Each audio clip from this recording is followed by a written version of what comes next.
Hello friends, તમારું સ્વાગત છે મારી ચેનલ કૃષ્ણા ટેસ્ટી ટેબલમાં।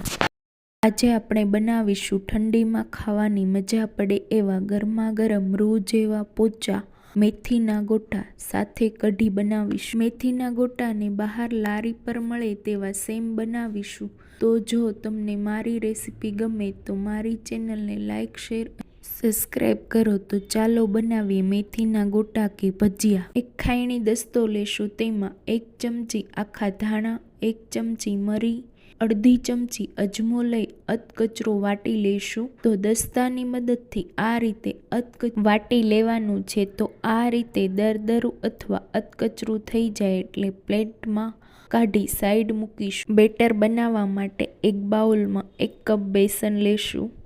ચણાના લોટને આ રીતે ચાળીને લેવાનો છે। સાથે મોહનથાળ માટે કરકરો ચણાનો લોટ આવે તે મેં 2 ચમચી જેટલો ઉમેરી દીધો છે। સાથે 2 ચમચી જેટલો રવો ઉમેરી દીધો છે। તો ઉપમા માટે આપણે જે રવાનો યુઝ કરીએ છીએ તે રવો આપણે લેવાનો છે અને બધી વસ્તુને મિક્સ કરો।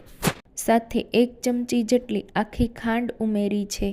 તો તમે ખાંડની જગ્યાએ પાવડર પણ ઉમેરી શકો છો। 1.5 ચમચી જેટલા તીખા મરચાંને સ્લાઈસ કરીને ઉમેર્યા છે। બાકી તમે તમારા સ્વાદ પ્રમાણે કે વધારે કે ઓછા ઉમેરી શકો છો। સાથે અધકચરા વાટેલા અજમા, આખા ધાણા અને મરીને ઉમેરી દીધા છે અને મિક્સ કરી લીધું છે।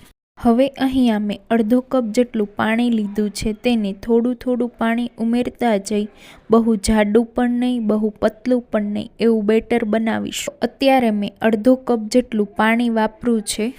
તેને વિસ્કરના મદદથી એકદમ સારી રીતે મિક્સ કરતા જશું। હજી બેટર થોડુંક જાડું લાગે છે તો તેમાં 2 ચમચી જેટલું પાછું પાણી ઉમેર્યું છે। એટલે બધું થઈને મેં પોણો કપ જેટલું પાણી યુઝ કર્યું છે। જો આગળ જરૂર પડે તો પાછું આપણે 1 થી 2 ચમચી જેટલું પાણી વાપરશું। તો આ રીતે આપણું બેટર તૈયાર હોવું જોઈએ। હવે આમાં અડધો કપ લીલા ધાણા અને સાથે 1 કપ જેટલી મેથી લીધી છે।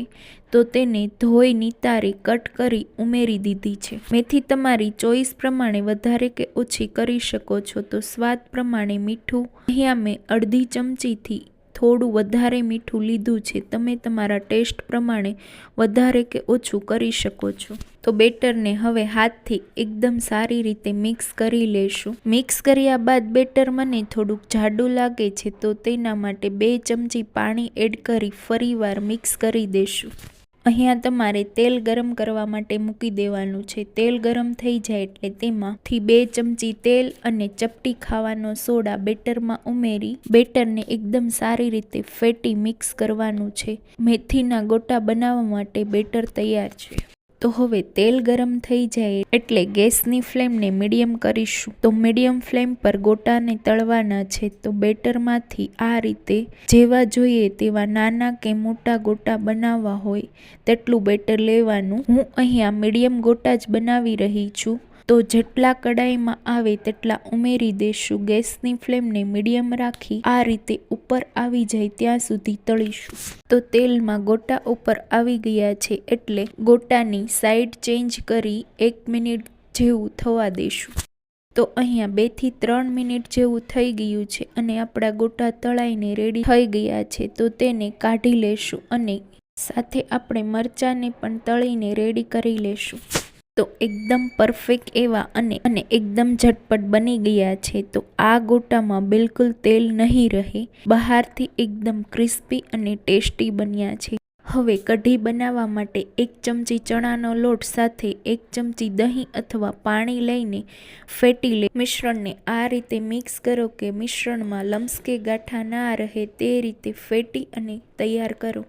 હવે તેમાં 1 કપ જેટલું પાણી ઉમેરી એકદમ સારી રીતે મિક્સ કરી કઢી બનાવવા માટેનું બેટર તૈયાર કરીશું। વઘાર કરવા માટે પેનમાં 2 ચમચી જેટલું તેલ ગરમ કરો। તેલ ગરમ થાય એટલે અડધી ચમચી જેટલી રાઈ ઉમેરી રાઈને થોડી ફૂટવા લાગે એટલે સાઈડમાં થોડી હિંગ અને હળદર ઉમેરી દેશું। ચપટી હિંગ અને ચપટી હળદરને આપણે ઉમેરી છે તેને થોડી સાતળી લેશું। હવે સતળાઈ જાય એટલે તેમાં કઢીનું મિશ્રણ છે તેને ઉમેરી દેશું। આ ચણાના લોટવાળા મિશ્રણને મિક્સ કરી લગભગ 2 થી 3 મિનિટ જેવું હાઈ ફ્લેમ પર ઉકળવા દેશું। આ રીતે ઉકળવા લાગે એટલે તેમાં સ્વાદ પ્રમાણે મીઠું, 1 ચમચી ખાંડ ઉમેરી મિક્સ કરીશું. ત્યારબાદ તેમાં લીલા ધાણા એડ કરી કઢીને સારી રીતે મિક્સ કરી ગેસની આંચ બંધ કરીશું અને કઢીને ગોટા સાથે સર્વ કરીશું. ગરમા ગરમ મેથીના ગોટાને પ્લેટમાં એડ કરી ગરમા ગરમ ખાવાની મજા આવે તેવા તો જ્યારે તમારે ખાવા હોય ત્યારે જ આ ગોટાને તળવાના. તો એકદમ જાળીદાર પોચા રૂ જેવા ખાવામાં એકદમ ટેસ્ટી એવા મેથીના ગોટા તૈયાર. તો તમને આ મારી રેસીપી ફોલો કરી આ શિયાળામાં ગરમા ગરમ મેથીના ગોટા જરૂર ટ્રાય કરજો અને તમારા બધા જ ગ્રુપમાં મારા વિડીયોને શેર કરજો. તો તમને આવા જ નવા વિડીયો જોવા માટે મારી ચેનલને લાઇક, શેર અને સબસ્ક્રાઈબ કરજો.